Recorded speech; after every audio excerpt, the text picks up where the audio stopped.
And now here we are in 2024 with the streets literally being paved with gold. But if we think we're not going to face problems and upsets and disappointments and challenges, you've lost your mind.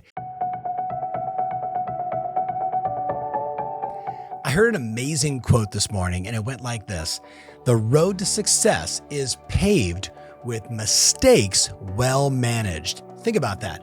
We're all going to experience pain and upset and problems and challenges and circumstances that are in or outside of our control. But true success is paved with mistakes and horrible blunders and tragedies that were just well managed.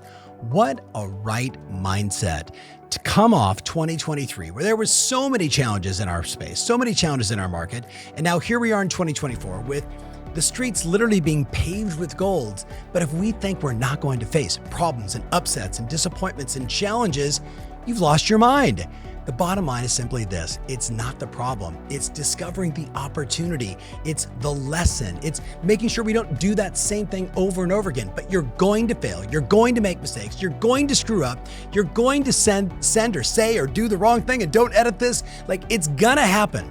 The question is, when you lose, will you learn the lesson? And even deeper, will you go farther to say, now what is the opportunity in this? That is a great mindset.